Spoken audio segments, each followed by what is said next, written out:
ગુજરાતના મુખ્યમંત્રી ભૂપેન્દ્ર પટેલ શું કહી રહ્યા છે, જુઓ વિડીયો।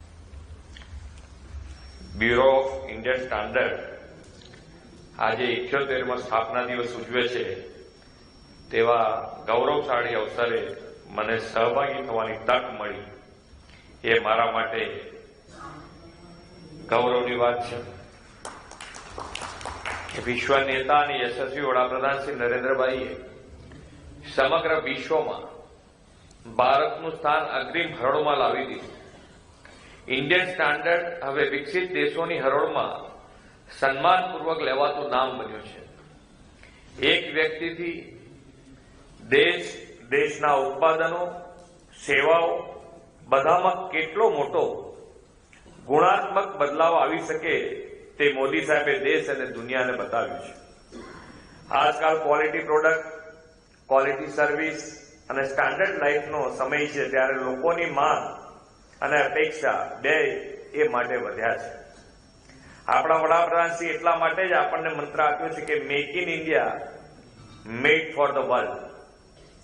મોદી સાહેબની લીડરશીપમાં ભારત વિશ્વની ત્રીજી મોટી આર્થિક સત્તા બનવા તરફ આગળ વધ્યું છે। આ શક્ય ત્યારે જ બને જ્યારે આપણા ઉત્પાદનો, સેવાઓ, પ્રોડક્ટ બધું જ વર્લ્ડ માર્કેટમાં કોમ્પીટ કરે તેવું હોય। આવી ક્વોલિટી પ્રોડક્ટ સુનિશ્ચિત કરવાનું મહત્વનું દાયિત્વ ભારતીય માનક બ્યુરો નિભાવે છે, તે ખરેખર અભિનંદનીય છે। આજથી 2-3 દાયકા પહેલા ઇન્ડિયન પ્રોડક્ટ, ઇન્ડિયન સર્વિસ એટલે સબ સ્ટાન્ડર્ડ એવી એક છાપ અને તે વડાપ્રધાનશ્રીના નેતૃત્વને આપ સૌના પરિશ્રમથી હવે 360 ડિગ્રી બદલાઈ ગઈ છે। બ્રાન્ડ ઇન્ડિયા, બ્રાન્ડ બિલ્ડિંગમાં પણ બીઆઈએસની ભૂમિકા અગત્યની છે। આદરણીય વડાપ્રધાનશ્રી આ દિશામાં આગવા કદમ લઈને ઇઝ ઓફ ડુઈંગ બિઝનેસ વધારવાના આયામો અપનાવ્યા છે। 2016માં તેમના દિશાદર્શનમાં જે નવા બીઆઈએસ અધિનિયમ લાગુ કરવામાં આવ્યા છે, તેનાથી ઇઝ ઓફ ડુઈંગ બિઝનેસ અને મેકિંગ ઇન્ડિયા બેને વેગ મળ્યો છે। આદરણીય વડાપ્રધાન શ્રી નરેન્દ્રભાઈ મોદીના નેતૃત્વમાં આજે દેશમાં ગુણવત્તા ઉપર ખૂબ ભાર મુકાઈ રહ્યો છે। વડાપ્રધાનશ્રીએ હંમેશા ક્વોલિટી, સસ્ટેનેબિલિટી અને સ્ટાન્ડર્ડાઇઝેશનની હિમાયત કરી છે। લાલ કિલ્લાની પ્રાચીરથી તેમણે સ્વતંત્રતા દિવસે દેશવાસીઓને હાકલ કરેલી કે zero effect, zero defect product માટે દેશ આગળ વધે। આ મંત્રથી ભારત વિશ્વ સાથે સ્પર્ધા કરી શકે તેવા માનાંકો પર પાર ઉતરશે। એટલું જ નહીં, ક્લાઇમેટ ચેન્જના પડકારો સામે સજ્જ ઉત્પાદનો અને સેવાઓથી અગ્રેસર રહેશે। વડાપ્રધાનશ્રીએ ગુજરાતના મુખ્યમંત્રી તરીકેના તેમના કાર્યકાળમાં રાજ્યના વેપાર, ઉદ્યોગ, સેવાઓને વર્લ્ડ માર્કેટ સાથે કોમ્પીટ કરી શકાય તેવી ગુણવત્તાયુક્ત સ્ટાન્ડર્ડવાળા બનાવવાનો મંત્ર આપેલો છે।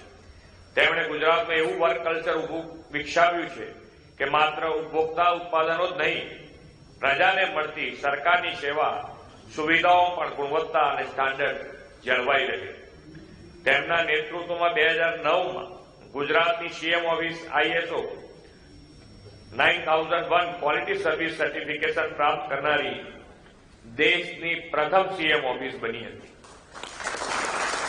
વડાપ્રધાનશ્રીના માર્ગદર્શનમાં તેમના જ પદચિહ્નો પર ચાલતા અમે પણ એ પરંપરા જાળવી રાખી છે અને આજે 2024થી 2026ના સમયગાળા માટે સતત ISO 9001-2015 સર્ટિફિકેશન ગુણવત્તાસભર પબ્લિક સર્વિસ માટે ગુજરાત સીએમ ઓફિસને પણ મળેલું છે।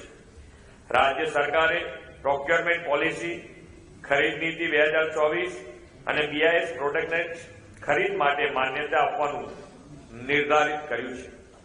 રાજ્ય સરકારના અધિકારી, કર્મચારીઓ સેવા સુવિધામાં quality and standard capacity building માટે બીઆઈએસ અને સ્પીપા વચ્ચે MOU પણ કરવામાં આવેલા છે।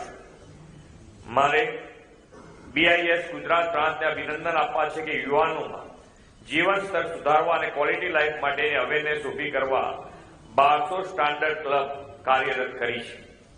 વડાપ્રધાનશ્રીએ વિકસિત ભારત 2047નું વિઝન આપ્યું છે। આ વિઝનમાં તેમણે ભારતને મેન્યુફેક્ચરિંગ, ટ્રેડ, ઇનોવેશનમાં ગ્લોબલ લીડર બનવાનું લક્ષ્ય રાખ્યું છે. 2047માં દેશ આઝાદીની શતાબ્દી બનાવે ત્યારે ત્યાં સુધીના અમૃતકાળમાં BIS દેશમાં સ્ટાન્ડર્ડાઇઝેશન દ્વારા ક્વોલિટી એન્ડ બેસ્ટ પ્રોડક્ટના બેન્ચમાર્ક સર કરવામાં અગ્રીમ યોગદાન આપશે તેવો મને વિશ્વાસ છે. આપણે સાથે મળીને વિશ્વ કક્ષાની ગુણવત્તાયુક્ત સેવા સુવિધા ઉત્પાદનો પ્રોડક્ટથી વિકસિત ભારત 2047 માટે કાર્યરત રહીએ એ જ અપેક્ષા સાથે